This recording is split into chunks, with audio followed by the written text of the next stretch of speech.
In August of 1943, at the elegant Chateau Frontenac Hotel in Quebec City, the most powerful men in the free world gathered around a table bearing two ordinary-looking blocks. Winston Churchill was there, Franklin Roosevelt was there. The combined chiefs of staff of Britain and America sat shoulder to shoulder, wary allies locked in bitter disagreement over the future course of the war. And then Lord Louis Mountbatten, chief of combined operations, drew his service revolver. What happened next would go down as one of the strangest moments of the entire Second World War. A bullet would ricochet around that room, narrowly missing an American admiral, and officers in the corridor would shout an alarm that the Americans had finally started shooting the British. But before we can understand why a senior British officer was firing a handgun at a block of ice in front of Roosevelt and Churchill, we need to understand something else entirely. We need to understand how close Britain came to losing everything in the dark waters of the Atlantic. And we need to meet one of the most brilliant, troubled, and utterly improbable minds of the 20th century. This is the story of how Britain planned to build an aircraft carrier from ice. By the spring of 1942, Great Britain was dying by degrees. The lifeline upon which every aspect of British survival depended stretched across 3,000 miles of merciless ocean, and German U-boats were severing it with surgical precision. Winston Churchill would later confess that the only thing that truly frightened him during the entire war was the U-boat peril. He feared it more than the Blitz, more than the prospect of invasion, more even than the desperate air battles over southern England. Because while the Royal Air Force could be seen fighting overhead and the Army could be photographed training in fields, the Battle of the Atlantic was an invisible catastrophe happening far from view. In June of 1942, the worst month of the entire war at sea, German submarines sank 830,000 tons of Allied shipping. To put that in human terms, merchant sailors were drowning in oil-slicked waters at a rate that, if sustained, would have finished Britain within a year. Over the course of the entire battle, 30,000 merchant seamen would lose their lives. The convoys that carried America's industrial might to Britain sailed through waters that were becoming, with each passing month, a graveyard. But the greatest danger lurked in a specific patch of ocean that the men who sailed through it came to call the Black Pit. This was the Mid-Atlantic Gap, a region roughly 300 miles wide and 600 miles long, stretching from Greenland to the Azores. It was the one place in the entire Atlantic where no Allied aircraft could reach. RAF Coastal Command's patrol planes could cover convoys as they departed British shores. Aircraft from Newfoundland and Iceland could shepherd them partway across. But in that deadly stretch of open water at the center of the ocean, the convoys were utterly alone. And the U-boats knew it. They congregated there like wolves around a wounded animal.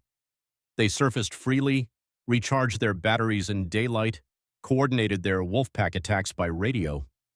In October of 1942, 56 ships were torpedoed in the Black Pit alone. The solution seemed obvious: put aircraft over that gap. But here is where the brutal math of total war began to suffocate every apparent remedy. Britain possessed precious few aircraft carriers, and those she had were committed to the Mediterranean, to the Arctic convoys to Russia, to operations in the Pacific. Steel and aluminum, the materials from which conventional carriers were built, were in desperate shortage. Every ton of metal went to tanks, to guns, to the bombers with which Air Marshal Harris was determined to flatten German cities. Long-range patrol aircraft existed, the magnificent B-24 Liberator, but Bomber Command refused to release them. In February of 1943, at the very peak of the crisis, only 18 very long-range Liberators flew patrol over the entire North Atlantic. The Admiralty was facing an impossible equation. They needed something enormous, something effectively unsinkable, something that could be built without consuming the steel and aluminum that the war effort could not spare. And in September of 1942, a solution arrived on Lord Mountbatten's desk in the form of a 232-page memorandum from the strangest man he would ever meet. Geoffrey Pike looked, by every reliable account, like a vagrant who had wandered in from the street. He was tall and gangly with wild uncombed hair, a scraggly goatee, and thick spectacles perched on what one observer called an eagle-like beak. He wore the same rumpled, stained suit for days on end. He rarely bathed. He received visitors while lying in bed because he worked through the night and slept through the day. And when he first presented himself at Combined Operations Headquarters, he delivered perhaps the most audacious opening line in the history of job interviews. "Lord Mountbatten, you need me on your staff because I'm a man who thinks." Mountbatten hired him on the spot. What Mountbatten recognized, what so many others failed to see beneath that disheveled exterior, was a mind of almost frightening originality. Jeffrey Pike had spent his entire life thinking thoughts that others considered impossible. In 1914, at the age of 20, he had talked his way into wartime Germany disguised as an American journalist, been arrested, been imprisoned, suffered months of solitary confinement, and then escaped from the Ruhleben internment camp by compiling meticulous statistics on previous escape attempts to identify exactly why they had failed. He walked to freedom across the Dutch border and delivered one of the greatest journalistic scoops of the First World War. In the 1920s, he had founded a revolutionary school based on the idea that children learn best when given freedom rather than discipline. He had funded it by speculating in commodities, at one point controlling a quarter of the world's tin supply. Then he lost everything. By the time war came again, Jeffrey Pike was living in genteel poverty, surviving on donations from friends unknown to the public and seething with ideas that no one would listen to. Combined Operations was the perfect home for him. Mountbatten had transformed the department into what one observer called a freak show, a dumping ground for eccentrics and weirdos whose unconventional thinking might just win the war. Pike thrived there. He conceived Operation Plow, a scheme for armored snow vehicles that would eventually become the M29 Weasel and influence American special forces for generations. Churchill was briefed on it and wrote in the meeting minutes, "Never in the history of human conflict will so few immobilize so many." But the ice ship was something else entirely. Pike's reasoning was elegant in its simplicity.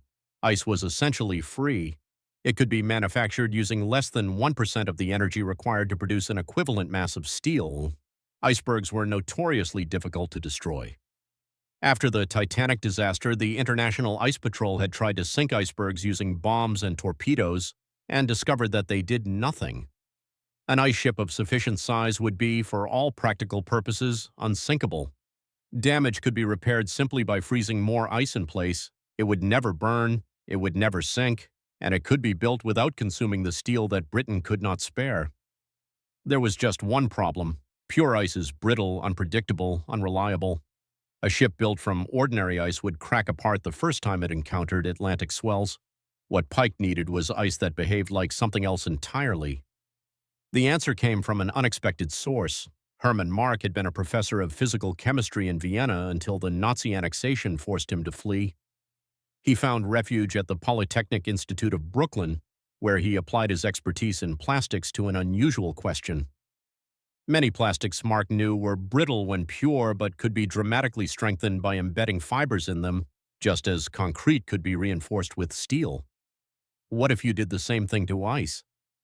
Mark and his assistant Walter Hohenstein stirred a small amount of cotton wool into water before freezing it. Then they stirred in some wood pulp, the raw material of newsprint. The results were remarkable. The resulting material, which would soon be named Pikecrete in honor of Jeffrey Pike, was stronger than anyone had imagined possible. To understand what this meant, you need to understand something about how ice fails. Ordinary ice shatters unpredictably under loads anywhere between 5 and 35 kilograms per square centimeter. It cracks without warning, making it useless as a construction material. But Pikecrete, a simple mixture of 14% wood pulp and 86% water, could withstand 70 kilograms per square centimeter. It was, weight for weight, as strong as concrete. A 1-inch column of the material could support the weight of an automobile. When a rifle bullet was fired into a block of pure ice 2 feet square, the ice shattered completely. When the same bullet was fired into Pikecrete, it penetrated only 16 centimeters and stopped, leaving nothing but a small crater. The material could be machined like wood, cast like metal, and when immersed in water, the wood pulp formed an insulating shell that prevented further melting. The British began conducting secret experiments in a location so improbable it sounds like fiction. 5 floors beneath Smithfield Market, in the heart of London, behind a screen of frozen animal carcasses in a refrigerated meat locker, young commandos dressed as butcher's assistants worked in electrically heated suits alongside a crystallographer named Max Perutz, who would one day win the Nobel Prize. They froze and tested and froze and tested, and the results were almost impossible to believe. This strange composite material was everything Pike had promised and more. Now, Mountbatten needed to convince Churchill. The meeting that followed has become one of the most famous anecdotes of the war, though historians debate exactly how embellished it became in Mountbatten's later retellings. According to Mountbatten's own account, he arrived at Chequers to find the Prime Minister in his bath.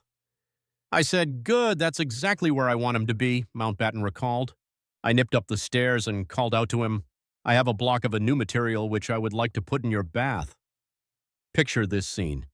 The cigar-smoking Prime Minister soaking in hot water while his Chief of Combined Operations dropped a block of ice between his knees. Both men stared at it. The hot water steamed. Minutes passed. The ice did not melt. The outer film of ice dissolved, but the exposed wood pulp insulated the interior. It simply sat there, defying the laws of thermodynamics, while Churchill watched in astonishment. On December 4, 1942, Churchill issued his verdict in a memo stamped "Most Secret." "I attach the greatest importance to the prompt examination of these ideas. The advantages of a floating island or islands, even if only used as refueling depots for aircraft, are so dazzling that they do not at the moment need to be discussed." He named the project after the Old Testament prophet whose words seemed to capture its audacious nature. "Behold ye among the heathen, and regard and wonder marvelously, for I will work a work in your days which ye will not believe, though it be told you." Project Habakkuk was now official, but it was about to encounter the most dangerous enemy any radical innovation can face: engineering reality. The specifications that emerged from the Admiralty's requirements were staggering. The Fleet Air Arm wanted heavy bombers to be able to take off from the deck, which meant a runway of at least 2,000 feet. The Navy wanted the vessel to be torpedo-proof, which meant a hull at least 40 feet thick. They wanted it to withstand 50-foot Atlantic waves, which meant enormous freeboard. They wanted a rudder for steering, which meant somehow constructing and controlling a rudder over 100 feet high. When the naval architects finished their calculations, what emerged on paper was a vessel so enormous it defied comprehension. Habakkuk 2, as the final design was designated, would be 2,000 feet long, roughly 600 meters, and 300 feet wide. For comparison, this would make it larger than any naval vessel ever built before or since. The USS Gerald R. Ford, the largest aircraft carrier in existence today, is barely half that length. The displacement would be 2.2 million tons, nearly 100 times the weight of a contemporary aircraft carrier. To remain stable, 90% of the ship would need to be submerged, with the deck rising 50 feet above the waterline. 26 electric motors mounted in external nacelles, because internal engines would generate too much heat, would provide propulsion at a maximum speed of 7 knots. It would carry 150 twin-engined bombers, 40 dual-barreled 4.5-inch gun turrets, and a crew of over 3,600 men. Building it would require 300,000 tons of wood pulp, 40,000 tons of cork insulation, 35,000 tons of timber, and thousands of miles of steel tubing for the refrigeration system that would keep the entire structure frozen. More than 8,000 workers would labor for a year to produce a single vessel. But before any of that could happen, someone needed to prove that a Pykrete ship could actually float. The location chosen for the prototype was Patricia Lake in Jasper National Park, Alberta, a remote body of water already closed to the public because it was being used to train ski paratroopers. The National Research Council of Canada was given responsibility for the project, and its president, C.J. Mackenzie, recorded his initial reaction in his diary, another of those mad, wild schemes for which the British were famous. But after meeting Geoffrey Pike, Mackenzie's assessment changed. He is not mad, he thinks in a most unorthodox way. The strange thing is that he brings to light a lot of confused thinking which has become conventional. In mid-February 1943, construction began. Workers cleared the snow from the frozen lake, erected wooden framing, and began laying ice. They used plain lake ice for the prototype rather than Pykrete, which was still being perfected in London. Conscientious objectors from nearby camps, Mennonites and Doukhobors who refused military service on religious grounds, provided the labor. They were never told what they were building. They called it Noah's Ark. By summer, the prototype was complete. 60 feet long, 30 feet wide, 19 feet high, weighing 1,000 tons. A wooden roof disguised it as a boathouse. And then came the true test. The refrigeration was switched to its summer setting, a system so efficient that the entire structure could be kept frozen by a 1-horsepower motor, and the scientists waited to see if their frozen ship would survive the Canadian summer. It did. It survived the entire summer. This strange vessel of ice and wood sat in Patricia Lake as the temperatures climbed, and it did not melt. When the testing finally concluded at the end of August 1943, it took 3 more summers for the prototype to finally sink beneath the surface. Mountbatten was elated. He had a block of picrete in his luggage as he boarded the ship for the Quebec Conference, and he was determined to give the assembled leaders of the free world a demonstration they would never forget. The Quadrant Conference, as it was codenamed, opened at the Chateau Frontenac Hotel in August 1943 amid significant Anglo-American tensions. Churchill and Roosevelt were divided on strategy, and their military chiefs were even more at odds. On August 19th, during an off-the-record meeting of the combined chiefs of staff, Mountbatten requested permission to demonstrate his secret project. Junior officers wheeled in 2 carts, one bearing a block of ordinary ice and one bearing a block of picrete. Mountbatten explained the concept: an aircraft carrier built from reinforced ice, virtually unsinkable, capable of closing the mid-Atlantic gap. Then he handed an axe to General Henry Arnold, commander of the United States Army Air Forces. Arnold swung at the ordinary ice. It shattered satisfyingly. Then he swung at the picrete. The axe rebounded with such force that Arnold wrenched his arm and cried out in pain. The picrete was barely chipped. But Mountbatten was not finished. He drew his service revolver. He announced that he would fire at the ice block to demonstrate what happened when a bullet struck ordinary ice, and the assembled military chiefs watched as the block exploded into fragments. Then he announced that he would fire at the block on the right to show them the difference. What happened next entered legend.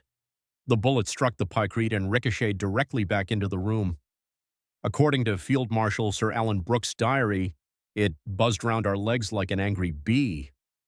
By some accounts, it grazed the trouser leg of Fleet Admiral Ernest King, the American chief of naval operations and a notorious Anglophobe.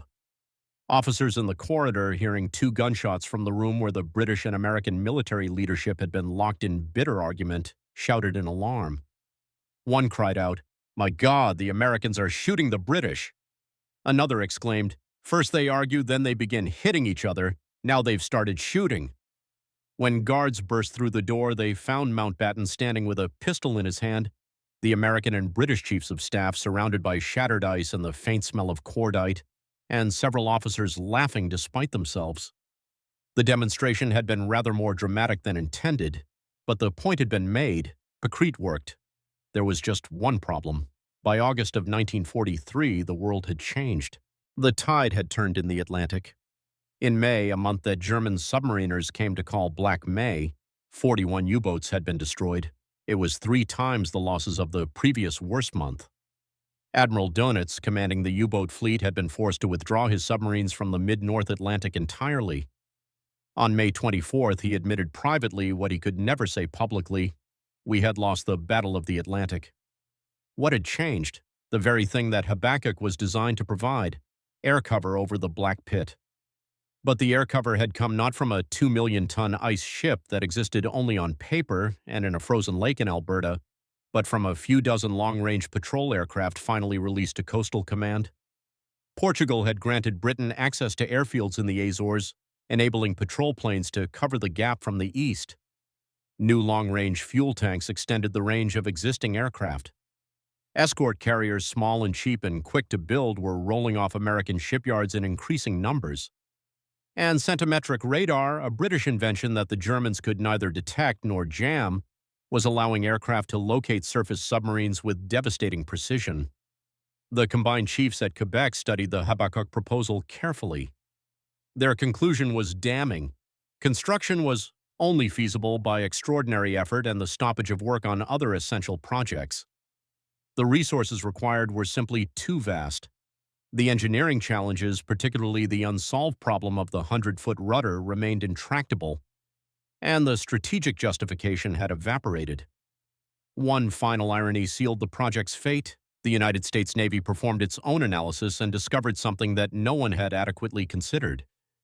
The refrigeration system required to keep Habakkuk frozen would need thousands of miles of steel tubing, massive compressors, the equivalent of 4 power stations running continuously. When the Americans calculated the total steel requirements for this refrigeration plant, they discovered that it was greater than the amount of steel needed to build the entire carrier out of steel in the first place. The project designed to save steel would consume more steel than a conventional solution. In December of 1943, the final meeting of the Habakkuk Board delivered its verdict. The large Habakkuk II made of picrete has been found to be impractical because of the enormous production resources required and technical difficulties involved. The project was officially canceled. The prototype in Patricia Lake was abandoned, and Jeffrey Pike, who had already been excluded from his own project because his abrasive personality had alienated the Americans, learned that his greatest idea had come to nothing. What happened to the men who made Habakkuk? Lord Mountbatten went on to become Supreme Allied Commander in Southeast Asia, Viceroy of India, and eventually First Sea Lord. He was assassinated by the IRA in 1979. Max Perutz won the Nobel Prize in Chemistry in 1962 for his work on the molecular structure of hemoglobin. The ice experiments beneath Smithfield Market were, in retrospect, merely an unusual interlude in a distinguished scientific career. Jeffrey Pike's story ended differently. After the war, his ideas became, if anything, more unconventional. He proposed human-powered railway wagons with teams of 20 to 30 men pedaling to move cargo across energy-starved post-war Europe. He proposed what he called power-driven rivers, large pipes that would transport people and supplies, with passengers sedated by barbiturates to prevent claustrophobia. He wrote a minority report that helped shape the creation of Britain's National Health Service. He campaigned against the death penalty. He advocated for UNICEF. But the world, as it so often does, had moved on from Jeffrey Pike. His ideas were dismissed. His finances remained precarious. His mental health, always fragile, deteriorated. On the morning of February 21, 1948, in a boarding house in Hampstead, Jeffrey Pike shaved off his beard for the first time in years. He had written letters to his friends making clear what he intended to do. Then he consumed a bottle of sleeping pills. His landlady found his body 2 days later. He had been writing until the very end. As the pills took effect, his handwriting became increasingly scrawled, the words less and less coherent, until finally they stopped altogether. He was 54 years old. The Times obituary stated that his death removes one of the most original, if unrecognized, figures of the present century. His colleague J.D. Bernal wrote that he remained always the knight-errant, from time to time gathering round him a small band of followers, but never a leader of big movements. Because of the very greatness of his ideas, most of his life was one of frustration and disappointment, but he has left behind to all who knew him and were indirectly affected by him the vision he created for making all things possible. As for Habakkuk itself, the physical remnants of that extraordinary dream still exist. The prototype at Patricia Lake sank slowly as it melted over 3 summers, finally coming to rest on a steep slope at depths between 85 and 140 feet. In 1985, a diving expedition from the University of Calgary discovered the remains. Wooden beams, refrigeration pipes, the bitumen used for insulation scattered across the lakebed like the bones of some fantastic creature that never quite came to life. In 1988, the Alberta Underwater Archaeology Society placed a commemorative plaque at the site. Today, perhaps 20 divers a year descend through the clear mountain water to visit what remains of Britain's frozen aircraft carrier. And what of picrete itself? The material performed exactly as Pike and Perutz promised. It really was as strong as concrete. It really was bulletproof. It really did melt slowly. In 2009, the television program Mythbusters built a boat from super picrete using newspapers instead of wood pulp. It achieved speeds of 25 miles per hour before beginning to leak after 20 minutes. Their conclusion? Plausible but ludicrous. Modern scientists have continued to study the material. Some have suggested that picrete might find applications in Arctic and Antarctic construction, where temperatures remain naturally cold enough to prevent the plastic flow that bedeviled the original project. Others have proposed it for use in extraterrestrial environments. On Mars, where temperatures are permanently below freezing and construction materials must be manufactured from local resources, picrete might finally find its purpose. Jeffrey Pike's strangest idea may yet, 80 years after his death, prove useful on another world. But perhaps the most remarkable thing about Project Habakkuk is not that it failed. It is that it came so close to succeeding. The material worked, the prototype floated, Churchill believed in it, Roosevelt was shown it. The combined chiefs of staff witnessed a demonstration so dramatic that a bullet nearly wounded an American admiral. In the darkest days of the Atlantic battle, when Britain was fighting for survival and conventional solutions seemed impossible, some of the most serious people in the world concluded that building an aircraft carrier from ice was a reasonable thing to attempt. History is full of abandoned ideas that seem absurd in retrospect, but Project Habakkuk is different. The science was sound. The engineering was, if not solved, at least solvable. What killed the ice ship was not impossibility but circumstance. The war changed. The Atlantic gap closed. The need evaporated.